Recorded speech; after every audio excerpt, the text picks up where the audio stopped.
What's up guys, and welcome back to another episode of the Realistic Career Mode. This is episode number 89. We started today's stuff by finding out our opponents for the FA Cup last 16, and Chelsea have been drawn against another championship side. QPR, it's a West London derby at the Kiyan Prince Foundation Stadium. And you know, I mentioned before, I'm the very first to admit it. I get a lot of luck in my domestic cup draws when I'm doing an English career mode. And I said before, as Gallagher says, thanks for picking me for the game against Bournemouth. And I said, no, Connor, thanks for performing like a man out there with a goal and 2 assists in a man-of-the-match display as our new midfielder returning from Hertha Berlin, putting a man-of-the-match performance to ensure we make it through to that last 16. I mentioned before, you know, like for me, the reason why it happens is pretty simple. Now, you saw the teams that are still remaining in the last 16. And, you know, it's the last 16 of the FA Cup. You still got quite a few Football League sides remaining. And I said before, nowadays in FIFA career mode, cup sets are really frequent. I mean, how many times do you see, if you're doing an English career mode, for example, a championship side in the semis, possibly the quarters, though that's not too unrealistic, and occasionally, I've seen it like once a save.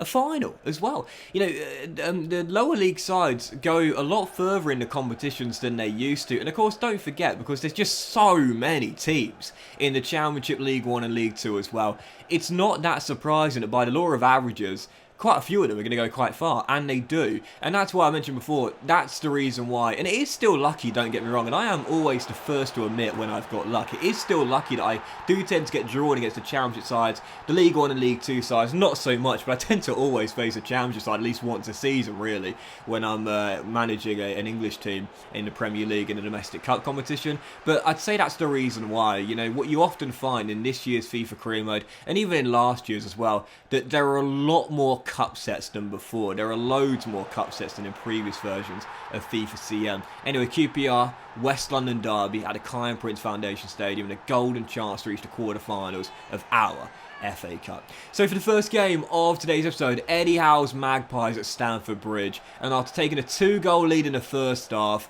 how did that ball go in exactly? Now, I needed to watch every single replay of this to figure it out, because at first I thought Lautaro Martinez had scored with his male member, and I needed the replay to confirm that wasn't exactly the case. Yeah, it looked like it from a couple of different angles, because the cross was put right into his midriff. He didn't attempt a volley or a diving header. He just let the ball hit his body, and in the end, as I slowed it down and zoomed in CSI Miami style, it turned out it hit his abdomen towards his hip area, and that's how he scored.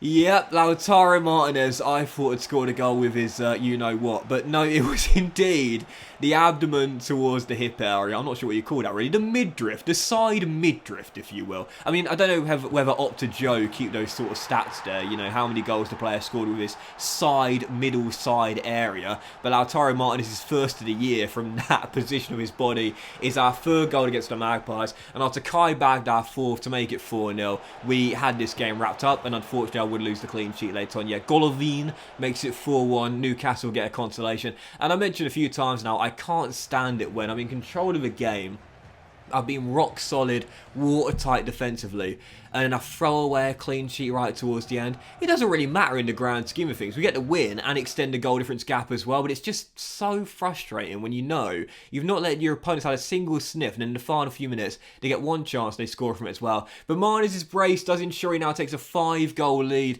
in the race for the golden boot as well. He's also top of the assist charts with 14 this season too, and Edouard Mendy, despite dropping the clean sheet towards the end there, is still winning the race for the golden glove right now. I'd love to see it, I really would. A Chelsea 1-2-3 for top scorer, assists and clean sheets as well. I guess we'll have to wait and see. But you would have seen there very briefly before our second game of today's episode some good news. Christian Pulisic is returning from injury. Yep, of course, haven't seen him since he went down with the dislocated shoulder, but Christian is coming back. And that's really big as well, because look, we'll always score goals, and even in his absence, we're still scoring the goals. Scored 4 there against the Magpies, scored 4 against Sheffield United, scored 4 against Bournemouth. We'll still get the goals, don't get me wrong, but Pulisic is just so good in this game. He really is. So yeah, I wouldn't say we've missed him per se, but having him back will still be a boost, no doubt about it, especially knowing we're still missing Mason Mount as well, who's done for 3 months with a broken toe. And speaking of Mason Mount, he would have missed this game, one of the biggest of the season. Yep, my first ever Champions League knockout tie, and it comes against AC Milan. Could not wait for this. The European giants chasing their first Serie A title in a very long time in real life, facing them at the San Siro. They're one of my favourite teams to move on to in a multi-team career mode save. They really are so fun to use. They've got the iconic kits, the iconic old ground in the San Siro, and a great team to manage and do a FIFA career mode with, so I couldn't wait for it. First leg, they're a 5-star team, AC Milan, San Siro, and on the back of getting our form sorted with 3 straight wins in all competitions, I thought, right, here we go. Massive game, absolutely massive. Yeah, we beat Bournemouth, yeah, we beat Sheffield United, yeah, we beat the Magpies, but this is going to be a different challenge. First leg of the first knockout round, Champions League last 16, AC Milan.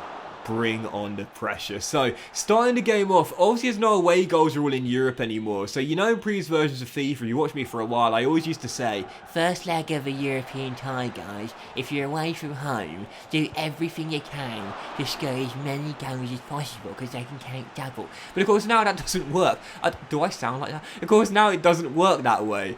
But I still want to be attack-minded and brave, capitalise on our mini good patch of form and try and take a first leg victory back to Stamford Bridge. So I've been a better team in the first half. Once again, Conor Gallagher looking really lively. First denied by Mike, and then that header going just wide of the post, and then 3 minutes after the restart, off the post, and then Hudson-Odoi denied by who else but Harry Maguire. Now in AC Milan, the former Red Devil blocks Hudson-Odoi's follow-up attempt that would have found the back of the net with a goal gaping, keeps it at 0-0, and a few minutes later, well, he might not have found his feet at Old Trafford, but clearly he's loved at the San Siro. Maguire's big block results in a big swing. We could have taken an early goal lead in the second half there had it not been for Maguire, and then Sailmakers the Belgian makes it 1-0, and AC Milan have the lead on the night. Yup, and we were facing the prospect of getting back to losing ways after 3 wins in all competitions. And I couldn't believe it as well, because I played some great football in this game. Mike had made a couple of great saves between the sticks for AC Milan. We just couldn't beat the French shot stopper. And with 13 minutes to go, still trailing by a goal. This might prove to be the signing of the season, and it's the only one we pulled off in January. Conor Gallagher, the hero on his debut against Bournemouth to put us through to the FA Cup last 16. He's done it again. Big goal for Conor Gallagher. He went so close in the first half, denied by Mike, and then his header going wide, but he gets it right this time. Links up with Hudson-Odoi, scores the goal to put us on level terms. And with 8 minutes to go, Edouard Mendy, how big is this guy for me? Great save, keeps the 1-1, and towards the end of the game, it was really end-to-end. Both teams going for the win later on in the first leg. 5.5 minutes on the clock. Kai rolls through Tammy Abraham, beats Jimenez, and is denied by Mike. Once again, another great save by the Frenchman, kept it at 1-1, and it seemed for sure there was going to be a late winner in this game. Both teams going for it, throwing bodies forward, playing end-to-end, action-packed football, stoppage time, final chance of the game for Chelsea. Tammy down the right-hand side, Jose Guy to beat, takes it round the Spaniard, rolls it across, Gallagher, Hudson-Odoi puts it wide with the final kick of the game, and it ends as an enthralling 1-1 draw at the San Siro. Oh my goodness. You know those games of FIFA that are breathless? Absolutely breathless. This was one of them. Final score 1-1. And how I didn't win this game, man, I do not know. Milan had a couple of great chances. Took one and Mendy bailed me out of another. But once again, Gallagher was running the show through the middle of the park in this game here. Scored our late leveller and should have got the assist for what would have been the game winner had Hudson-Odoi not fluffed his lines, putting that shot wide there from close range with the final kick of the game. But that was a game which I should have won. And do you remember in the first leg of the Man City Real Madrid semi-final this year in the Champions League, Man City won it by 4-3, but a lot of people were saying that felt like a defeat for Man City. They won, but it felt like a defeat because they missed so many chances to win that game by more goals. And in the end, of course, as we know what happened in the reverse leg, the infamous collapse in stoppage time, conceding 2, and then, of course, losing an extra time to a Benzema penalty as well. I guess that's just what I'm worried about. Heading back to Stamford Bridge, played brilliantly. Drew the game, battled back from a goal down, but really should have won it. And no doubt about it, I'm a little bit fearful heading back to West London after missing all those chances. Well, you know the old saying, if you don't take your chances, you'll get punished, and that's what I'm a little bit worried about. So a draw there, ending our mini winning run of 3 straight in all competitions. Now David Moyes' West Ham in 4th place in the table, desperate to keep their Champions League dreams alive and possibly even sneak into the title race here. They took the very early lead after I surrendered possession with Ben Chilwell, and then after a fantastic double save by Edouard Mendy, we were lucky not to be 2 goals down. Once again, feeling the pressure, cracking under it. 37 minutes in, still down by a goal. Oh, pick that one out. Yep, Lautaro Martinez, top scorer this season. Pretty anonymous at the San Siro, I'll be honest, but a massive goal there to extend his lead as top scorer in the Premier League and put us back on level terms. Yeah, could not afford to lose this game and have our 3rd defeat in the league this season and let Man City back in this title race with the gap being 6 right now. 51 minutes in, a chance to turn the game on its head, and Dembele thunders one off the crossbar. Dembele is so frustrating to use, man. He's got everything, but occasionally I just can't apply the finishing touch with him. Case in point right there. Smacked it off the crossbar, still tied at 1-1. But both teams sense the need to win this game and feeling like a draw would be a bad result. Both teams going for it. Ben Chilwell is having a nightmare out there. I really should have taken him off. I surrendered possession with him for the first goal with 15 minutes to go after he got murked down the right hand side. Oh, this was so soft. Referee, come on. Look at this. Look at that. I know the ball's been released, but he just trips over him. Zaniolo sends Mendy the wrong way from the spot, and I was in the 4th official's ear, absolutely livid. The Italian wins it from the spot.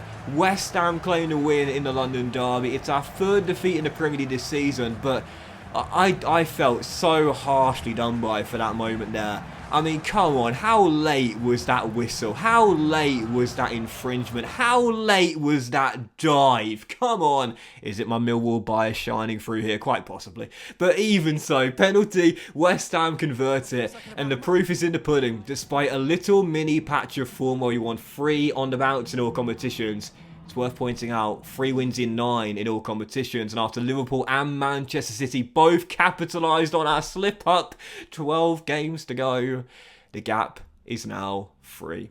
Yep, I am cracking under the pressure. 3 wins in 9, the gap now 3 on Man City and 5 on Liverpool. 12 games to go in the league, I'm starting to bottle it, and what comes next? Oh, it's a small matter of the EFL Cup final against Liverpool. The worst possible time to face Jurgen Klopp's ruthless Reds in a domestic cup final. Yep, it comes next. The pressure is on, and our quadruple dreams are hanging by a thread. But that will end today's episode of The Realistic Criminal, guys. Big thank you for watching. Hope you have enjoyed it. If you have, then please do drop a like. Much love to you all. Have a fantastic day, and I'll see you for next very soon. The EFL Cup final against Liverpool, chasing our first of hopefully the quadruple this season. Very soon.